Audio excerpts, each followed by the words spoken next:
Well, I recently inherited my dad's property. He passed away Easter weekend. Um, so I come out here to my old stomping grounds. I was restoring that Donkey Kong machine here in the garage. He'd used this place for storage, and I've cleared out a lot of it. But my brother has a lot of stuff stored back here in the back still. One thing I was planning on doing was reestablishing a garage door, but I hope you guys can see this. I tore off the paneling back here in the back, and there is the header for the old door that used to be on here. I think there's a triple 2x8 set there, and it is so close to that wall over there, probably about 6 inches away from that wall, probably a little less. But it runs across here, and the total garage length is, or width is 13 feet. So it runs across, and if you can see right underneath that light, that header stops right at the edge of that paneling. Now me, when I'm looking at this, I'm thinking, why in the world would they ever put a garage door that close to the wall? As you can see over there in the corner, there's an additional I'd say 4 foot, looks like a piece of paneling, so about 4 foot over on that side. And I think it's the total width on that door would be,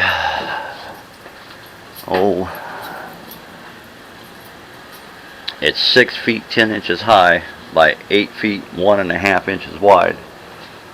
So that thing is actually 8 feet long, and that is going to be a total bear to move that to center it. What that's going to entail is actually building a supporting wall to support that back wall, and to tear out that header, or to actually move that header, pull it, build in some support pieces over here. I only want to move it probably 24 inches or so, I would imagine, to center it. But that's going to be building an entire support wall to support that wall, so that I can get all the weight off that header right there and moving it down to the center. That is going to be a wonderful undertaking. That, or putting a garage door right there. But if you put the garage door right there, you can see the room between that and where the wall starts. So I would imagine it only being 8 foot wide and 6'10" high. I don't know if my 4x4 will get in here. Probably just barely. But like I said before, this is going to be a project of mine, construction project. I can see has a full upper floor. If you can see up in there, that is actually a hole in the ceiling that is about 4x5 or so, that runs up. Has a real nice second floor. Think about turning that into my man cave, but you can see through construction they've added this entire back piece. Actually, I believe when I was young, I remember coming out here to the garage and it had a half dirt floor, and then they poured concrete to finish out the garage. But it started at the back, which makes me think that the garage was constructed a little bit different than most of them are. Over the years, it's taken a lot of different things to construct it. These beams look a lot older than these beams. If you can see that. But like I said, there is so much garbage in the way at the moment, and I have zero storage. I gave up my other place to come into here because this is rent free, and like I said, I grew up on this property. There is so much stuff. Here, I'll show you how much stuff there is. Let me go out here outside for a minute. There's my Silverado. And then there's my new trailer. Oh, I got a tonneau cover, ladders that won't fit in there, wheelbarrows. There's a bed liner for my S10 over there. Pulled this shed in here, had to have it moved. It was a pain in the butt because these neighbors' wires are so low. There's my scrap pile. It's getting to be rather large and cumbersome. I'm going to have to do something with it. But if I can pull back a little bit and let you take a total look at this garage. This is not a bad garage, but a little small. There's the upper story. I'm going to turn you off for a second, go around back. As you can see, now down the alley a little ways, but it is a decent sized two-story garage. But as I said before, he's used it for storage. Doors and windows have been removed back to the alley. The alley runs down through here, but as you can see, there's a school close by, and the teenagers, or the youngsters, used to throw rocks and knock out all the back windows, and he'd complain. And so he took those all out, had it re-sided here recently. Whoever did the siding on it is, it's a joke.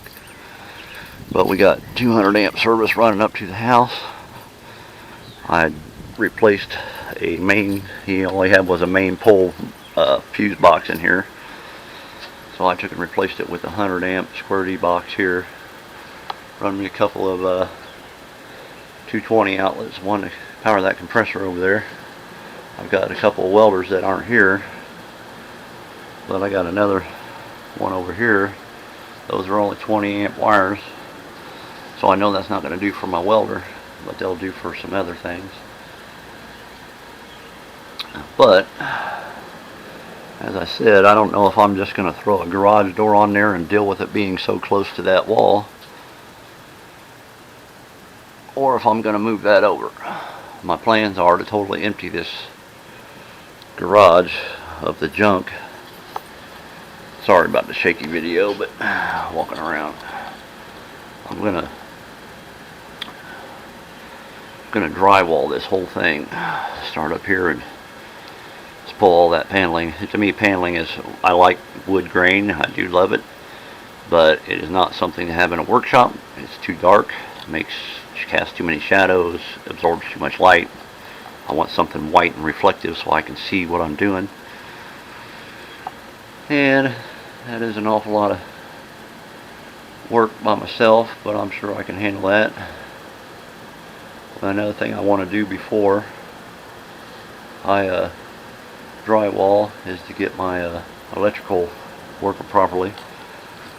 I wasn't happy with a couple of light bulbs that he had strung up in here, so I ran some outlets here on the ceiling. I figure outlets would be better. I can just plug shop lights into them, and that's what I did here. I had a couple of more of these that I bought, but I got them about 3/8 off the ceiling. I don't know if I'm going to use that small drywall on the ceiling or not. Probably go a little thicker. I might have to remove those, reposition them. That one there, I want to go down one more rafter on it anyway. Have a total of I believe 4 or 5 of these through the 25-foot run.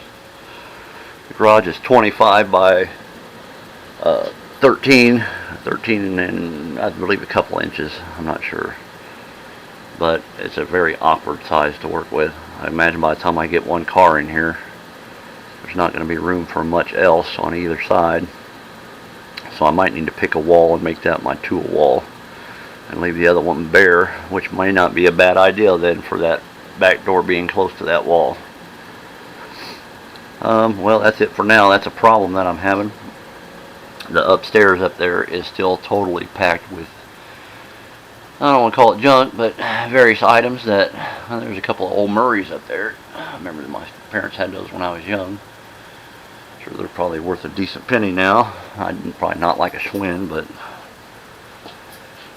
oh, and I got some other stuff, an old toolbox and some tools up there, but that is totally unfinished up there, and I want to turn that into my man cave. Some way to get away from the old lady. Me and her have an argument or something. I can just come out here and blow off some steam, enjoy myself without having to worry about her.